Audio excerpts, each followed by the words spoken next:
depending on what you start is going to determine what size cells you're going to use, right? Pull out what you want to start and let's talk about it. And we'll decide what size cells you want. So is it too late to start kales then? Not at all. Okay. No, it's not too late at all. This is a very typical time for most people. We just always push the envelope a little, you know? Yeah. And you're doing 1/28?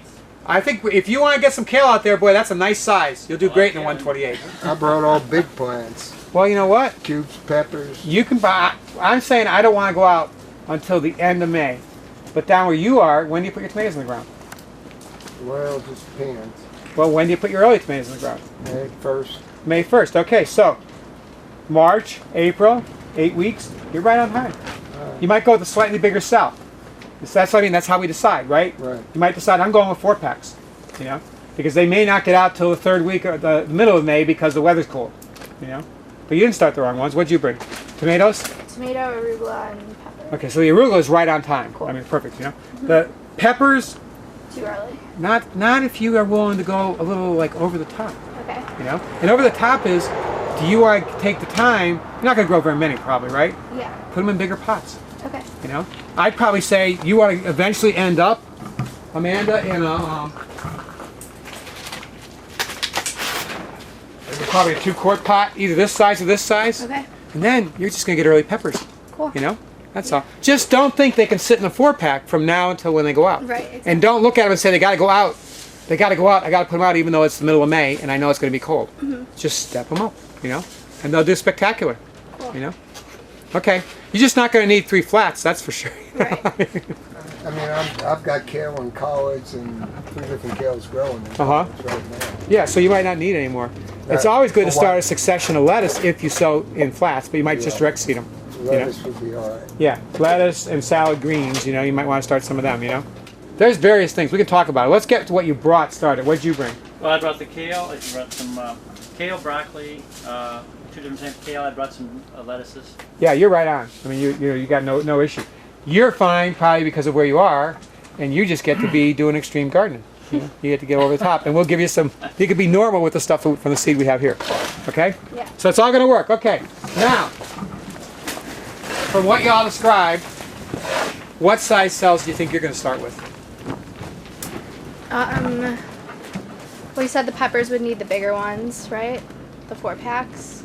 Yeah. I mean, the truth is, because you're going to have to give them care. The truth is, I start my peppers in those 288s. Okay. I never let them get very big though.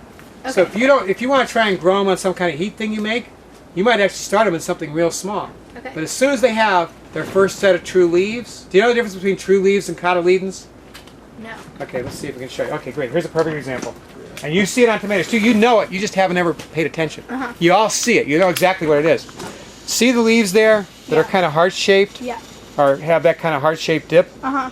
All brassicas, that's what they look like when they first pop. Okay. I mean, there's slight variations, but generally they all look the same. Right. That's the cotyledon. Okay. You know, and grasses are monocots, right? You know, going back to biology here, these kind of plants are dicots because they have 2 cotyledons. Grasses only have 1. Okay? So that's not the true leaf. As soon as the leaf that shows up that looks like the leaf that's always going to be there, that's the true leaf. Okay. Okay.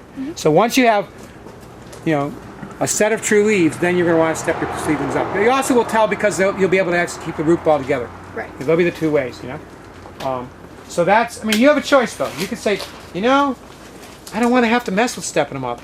I'm going to put them right now into 4-packs. It just means you need a bigger area to keep warm. Right. That's all, you know. And so that's, you're still stuck with your own decision on that. You know? And no decision, it's right both ways. You know, it's not like you're wrong to do it one way or the other.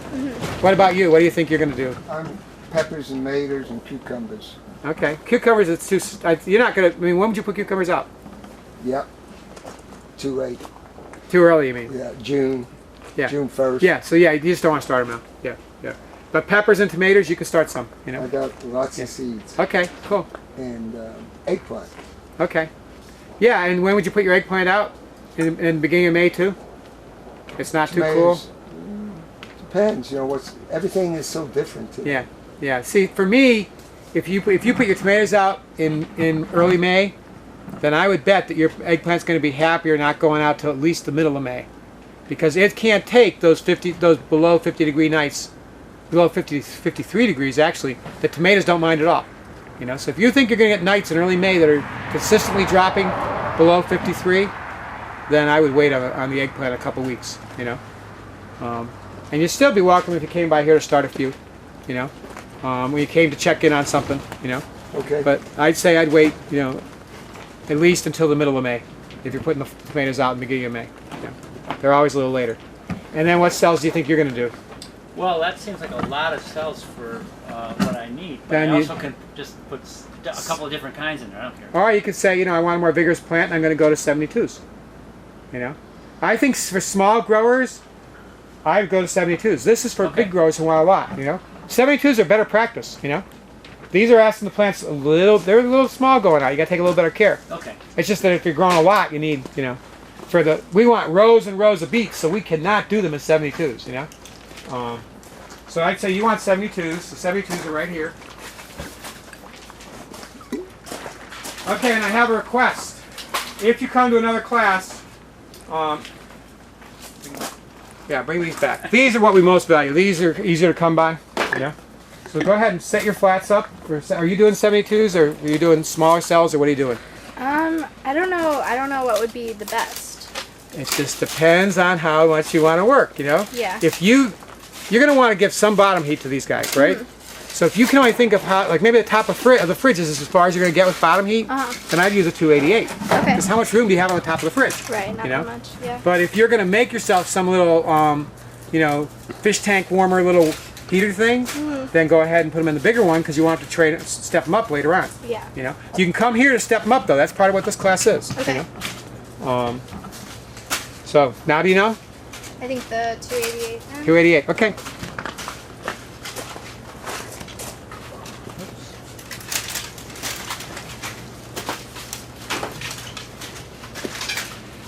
Then would I have to like transplant those quickly? Because they're so little.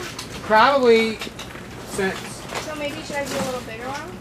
Well, see, what we don't have is a little. Your next size is this. You know, but that might be plenty for you. Okay, that would You be want, good. and then you won't have to transplant them very fast at all. Yeah. You know. Yeah. Cool. What are like the ideal things to be planting right now? If you're going to grow onions, start them immediately. Okay. It's not too late, but start them today. Okay. You know, and we have some onion seed. You know, all the greens, Yeah. that Can Joe I get talked some- about? Yeah. Yeah, I we wanna have get 'em. Some green Yeah. seeds. broccoli. If you want to try spring cauliflower, cabbage, kohlrabi. Do you guys have broccoli and kale seeds? We do. Can I get some of those? Yep. Awesome. Yeah. Let's see, cabbage, all those cool weather crops, not the Chinese cabbage, Okay. not the celery, not the lovage, not the, there was something else I mentioned, I forget what it is right now. But not those things that vernalize and are going to bolt. Those have to wait till they can go out in warmer weather. You know? Collards okay yet? Collards are great, yeah. What you need to know about collards is it's not going to be like fall collards. They're going to be sometime in May, they're going to be going to seed. The good news is they make my favorite vegetable in the springtime, next to fava beans actually, is the flower tops of collards and their stalks. They're incredibly sweet, they're tender, they're fat, they're juicy, and they taste like collards. They're pretty amazing. They have the texture of broccoli, you know? And broccoli raw. That's what those are. I saw those when I first moved here, and I didn't know what they were, and I loved them, and I thought Aren't they they're really wonderful? good. But what is that? Yeah, that's what it is. It's collard tops, yeah. Wow. Broccoli raw, I usually just direct seed. I think direct seeding is fine, though we actually did both this year. We can actually look at that. We then got our broccoli raw in late, and it's bolting at this size. You know, the stuff we seeded is nice and big and gonna be better. You know. All right, so now you probably all know this, but there are different ways to fill your seed flats, and some people, you know, are very careful, like putting it in and all that. It's like you're trying to get stuff done in a hurry. You know.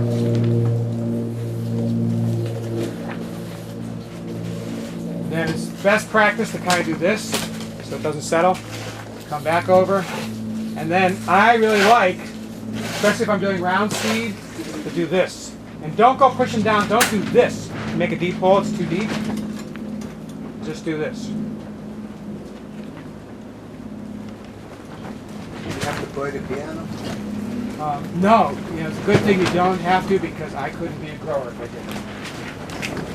And then I like to seed in that, you know, and I'll be happy to talk about seeding technique too. You know, that I don't know if that showed up in the handout, but it was real important. Seed carefully, or be willing to thin remorselessly, or spend much too much time making many more plants than you need. Because you cannot leave several seedlings in a cell and have them do well.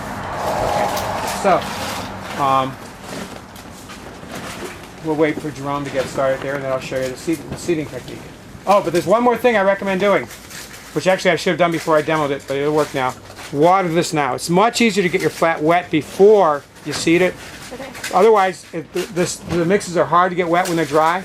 You know, and I use a watering can for this one. You know, or a hose. We got a nice little watering can. So you didn't put anything else in this potting mix? This needs nothing. This has got. I mean, this has been so tweaked.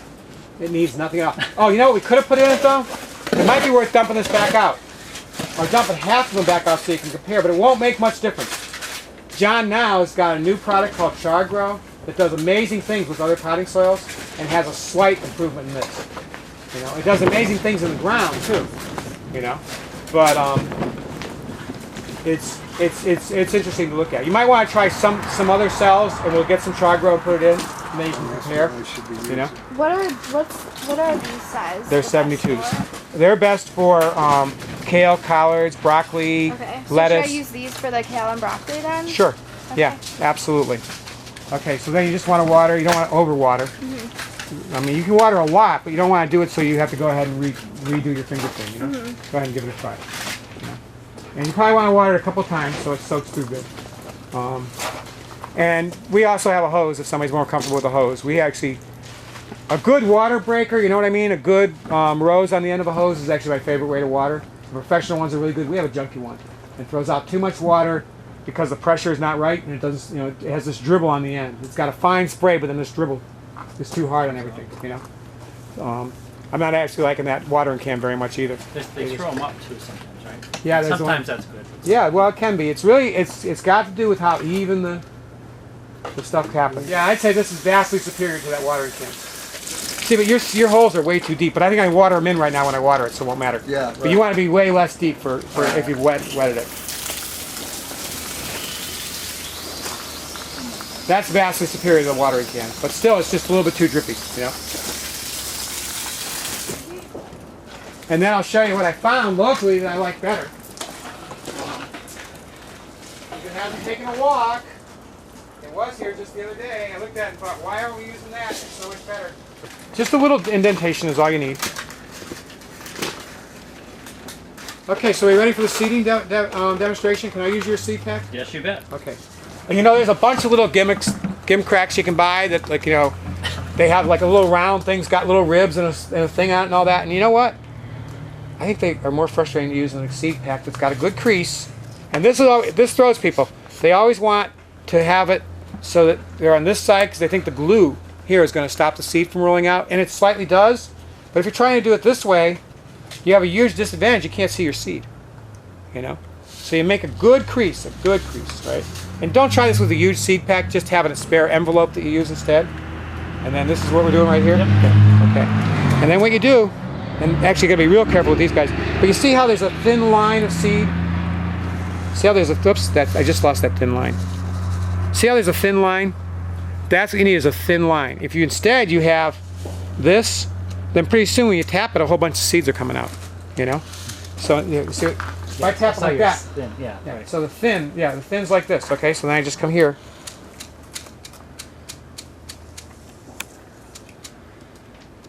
That's 30 years of knowledge in each tap. Yes, it's true. So, you know. And you know what? Sometimes I'm not thinking, and there's 32 seeds in each cell.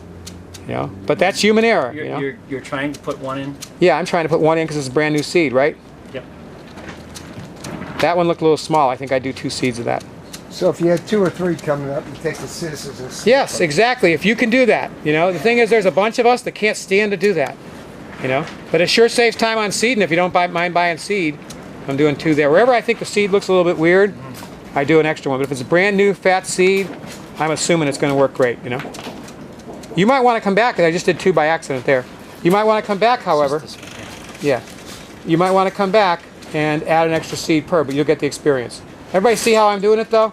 I really think it's worth practicing and learning this. I think it's the superior way if you don't want me to show you how to use a vacuum seeder, which is way faster. Okay? That's faster. Your way. That's faster. Then a Right? vacuum seeder? No, I know. If you have multiple Yeah, plays, yeah, but yeah. if you're doing For this, it's faster, yeah. 6 or Vacuum 7. seeder is not worth it for a small grower.